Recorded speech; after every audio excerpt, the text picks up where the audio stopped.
Ah, there we go. Now you will have to read caption. Before we start, I want to point out that some of what we talk about might be subjective. I'm talking about art. It's hard to say that.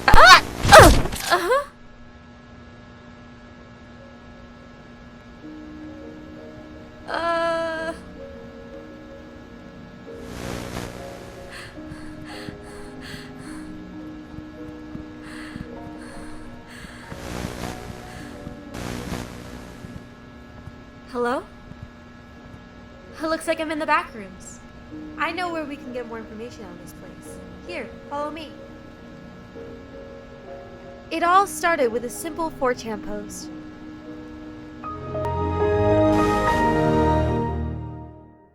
Speaking of the backrooms, this place is what truly gave liminal spaces the boost they needed to become somewhat mainstream on the internet. With this simple image and a small blurb alluding to its monotonous aura, the poster was able to grasp the internet's attention by storm. The quote stated, "If you're not careful and you don't live out of reality in the wrong areas, you'll end up in the backrooms, where it has nothing but the stink of old moist carpet, the madness of mono yellow, the endless background noise of fluorescent lights at maximum hum buzz, and approximately 600 million square miles of random segmented empty rooms to trapped in." It became a highly talked about and well-regarded topic. This is what seems to be the initiator for what would soon be known as the rise of liminal space ideology and the art of liminal space photography. There seemed to be no escape from it at the time. With this image, similar images began popping up, and were soon deemed the title of liminal spaces, the places that feel like altered reality, which fit with the backrooms, meaning that you access it by note-clipping through reality itself.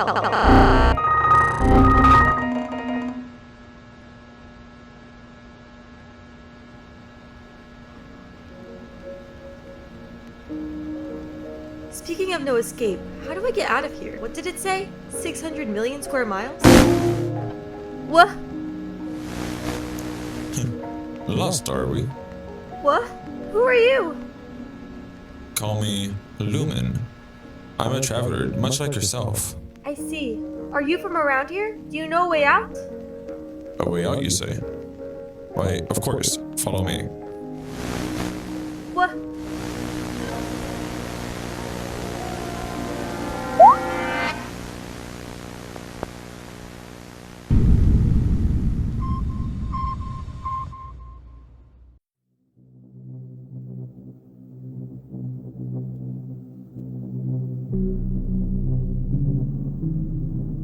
What the? Where are we?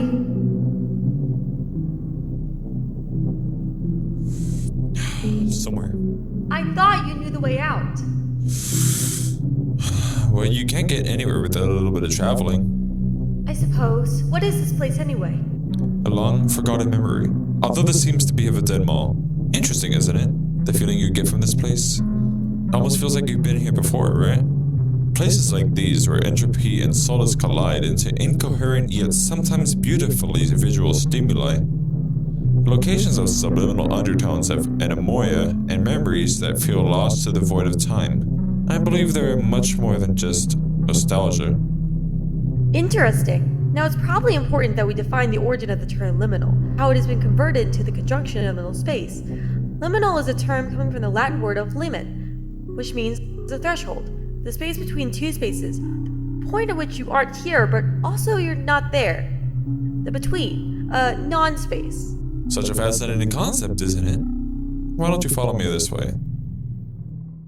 Knowing this, it can then be understood that liminality is the quality of ambiguity or disorientation that occurs in the middle stage of a rite of passage, when participants no longer hold their spiritual status, but have not yet begun the transition to the status they will hold in the rite is complete. Thank you, Wikipedia. I guess one of the easiest ways of understanding this in simple terms would be being in the almost.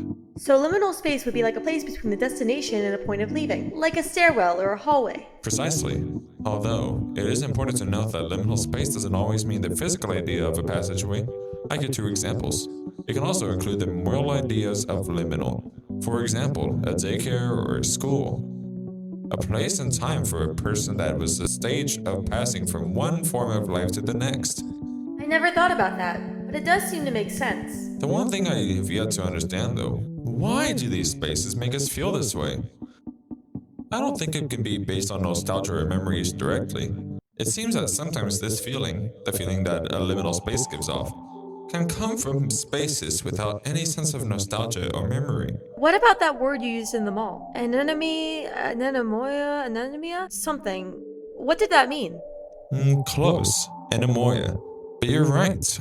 Another common argument is the phenomenon that is anemoia, which can be described as the nostalgia for a time you've never known. So, like, false memories? That's one way to put it. This typically happens when people find photos of nostalgic seeming places or areas such as 90s or 2000s indoor playground sets, party rooms, or anything gone to modernism. So yes, I agree, that could be it. Although I feel that it is something more complex than a simple false memory to incite such a feeling. I think I know what you mean. Others have blamed this on the sense of lack of context, like in the video that Solar Sands made. Good example. Why don't we cut to that right now, and allow me to show you that exact clip that I have on VHS on these Panasonic OmniVision PVC930Ws that I have just laying right... And there I we go. agree with the Tumblr post, but I think they're right about this context thing. These places were designed for specific purposes by humans. Even the most obscure, rarely thought over bit of architecture had to be designed and built by someone. And they are designed with a certain context in mind. And when they are taken out of their expected designed context, they can become uncanny. A play place should have children in it. So should a school. Shopping malls or airports aren't designed to be empty. They should be buzzing with life. An empty sales shack abandoned in the dead of night becomes alien. But this isn't the same thing as seeing something completely strange. Liminal spaces are at first surprising, but completely explainable. Although that is a pretty good concept of a liminal space, I still think there's more to it than just a lack of context, or visiting any abandoned area and calling it a liminal space. Possibly.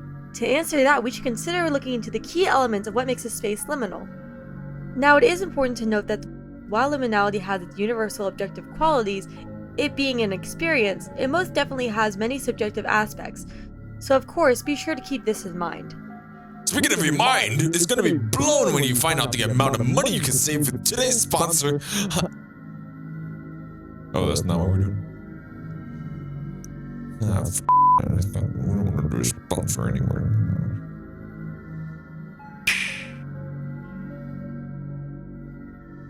To help me in answering some of these questions, we kindly reached out to P.Carredo, an amazing 3D artist of liminal spaces, and helped design this world of Ladies and gentlemen, it's the race show, ladies and gentlemen!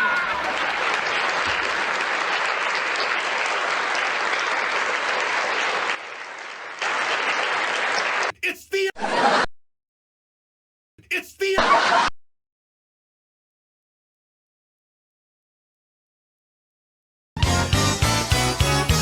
P.Carredo was kind enough to help give us some insight on what it takes to create a liminal looking photo and the key elements that they believe bring the idea of liminality and artistically articulate into beautifully sounding photos.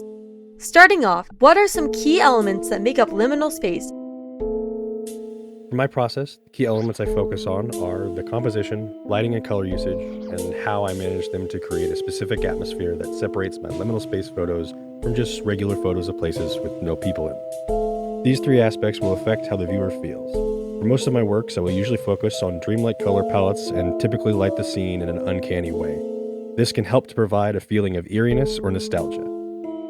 Additionally, to build upon the story of the scene, some camera noise or VHS effects may be added. I see. So then, knowing this, what's your process for coming up with a liminal space? By looking for inspiration on the internet to come up with a scene in my head, then I will use the software Blender. To start, I design a scene based on the inspiration I find, usually including classic pool-type architecture. I then create the feeling of eeriness or nostalgia with a dreamlike color palette and uncanny lighting, sometimes by having things be underlit, where the light source is going from the bottom up, such as the ground lights in the pool. Alternatively, I will also use sun-type lighting. This kind of lighting isn't extremely uncanny, however it is usually contrasted by having a dark area in the scene, giving the photo some balance. Proper usage of these elements combined with strategic composition is how I create these spaces. So, how did all this come about then? I've always felt the feeling you get from liminal spaces since childhood, from looking at architecture magazines and games like Amazing Adventures and the Mystery of Pi series. It was a lingering feeling that I couldn't explain, and I didn't even know what liminal spaces were at that time. I even made liminal space art without even knowing what liminal spaces were. It was only by a person commenting, "You should post this on r/liminal spaces," that I figured out what liminal spaces are. Thank you, PC. As much as liminality and more specifically spatial liminality has been discussed, I believe it's still one of the most underappreciated forms of art to be examined in recent history. When Qyuwi mentioned how he felt that liminal spaces were incorporated from his childhood, this reminds me of another fellow I met with the initials JC, who has already answered this question to me before. He stated that he recalls the places he visited from the past, and even recalls hyper-realistic places in his own dreams that he has never visited before when he initially dreamed of them, but then visited those exact occasions later on in life, whether it already existed or not in the real world. You could say it's similar to déjà vu, where you recall a place you've never been to before. But however, how can one be somewhere again if they've never been? These visions he's gotten and have similar feelings to liminal spaces. On the topic of liminality, however, he recalls that man-made structures or places that were made to serve a purpose, but have since lost their purpose, seem to be what gives off the liminal feeling. Places after closing hours, or places in a functionless state where there are no people, such as walking around a school during the night after being there for a performance, or at a mall after closing hours. Loneliness, solace, nostalgia, anemoia, and context. These are all the strongest factors I've found that affect or relate to the feeling of liminality. To start, loneliness is, of course, due to the fact that all liminal spaces, and specifically photographs, are empty. Locations where there are once excitement and many people, but are now barren, leaving just you, alone, with no one to talk to, but also no one to judge you. With solace, I believe the sense of comfort that people get is partly what gives them such a feeling. With the ever-changing present and fear of the future, these places act as an unchanging space to reflect. In these places that feel like altered reality, they can act as a small escape from reality. Nostalgia. This is probably one of the most common things that people relate to in liminal spaces. Just look at all these videos.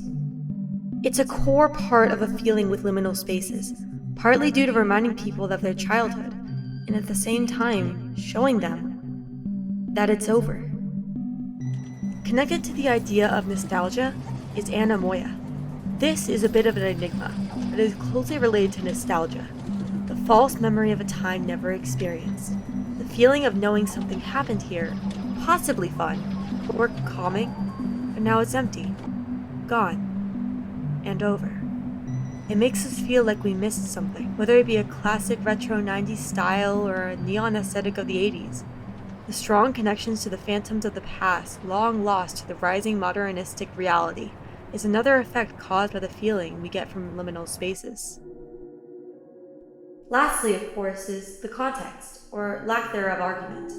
Personally, I feel like this can sometimes fall flat, as even once the context is explained to you, or completely obvious, the feeling of liminality can remain. Although, to give it some merit, fear of the unknown and confusion are some of the strongest feelings that one can have. Having confusion is an image due to the lack of context, where it appears to contradict daily norms, and is definitely a factor that can give us this liminal feeling.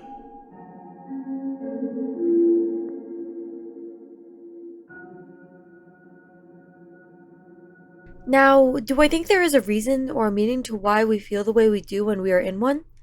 Well, to finalize my thoughts, I believe that liminal spaces are more important than just a creepy place or an unnerving feeling. I feel with the way the internet is, the deeper meaning of an idea or art piece can sometimes be flooded with the simple thought of to be creepy or to give you nostalgia. The feeling that I experience when in a liminal space is a strong sense of self-realization. A lot of liminal spaces are monotonous and empty. The lack of purpose they hold is what ironically makes them so important. In all of these places, they have lost what they once were, even if it's just for a night of 12 hours. Where there is no meaning outside, it forces one to look within. I believe that Davey Redden, the creator of Stanley Parable, puts this idea into words in his other game known as The Beginner's Guide, when he says, And because there's this dark area between the doors, a space between spaces, before you move on, you get to pause. Just for a moment, a few seconds to reflect on and let go of the events that led you here. To step back and connect the pieces together. To grasp at that elusive bigger picture. In this statement, Redden perfectly depicts the idea of existential self-realization when in a liminal space. You get the chance to take a break from everything you're doing in your daily life, in its repetitive, continuous cycles, and just reflect on yourself. Because of this, the liminal spaces can bring us face to face with who we are, and how we feel when we are seen within a world. The liminal space is an invitation to surrender, an invitation to allow yourself to grow during this moment, in order to explore the uncertainty of what the future holds. But of course, all these spaces are only like this for so long.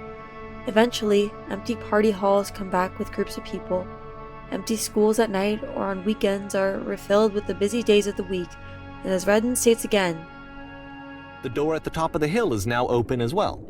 Again, you can't stay in the dark space for too long. You just can't. You have to keep moving. It's how you stay alive. to grow, you must leave. A liminal space is the time between what was and the next. It is a place of transition, waiting, and not knowing. Liminal space is where all transformation takes place, if we learn to wait and let it form us. With this explanation of what they do, I hope you find my explanation on the why and the how is a new idea you find intriguing and acceptable. In the end, each of us have our own unique outlook on life. I hope that with these ideas, as you come across these liminal places, you can take a moment to pause, recognize, and reflect, and better prepare yourself for what comes after. The almost. But that's just my personal opinion. Trying to view it from a more artistic lens. Or maybe I'm overanalyzing and using big words, and you don't believe any of this. Maybe a dead mall is really just that. A dead mall.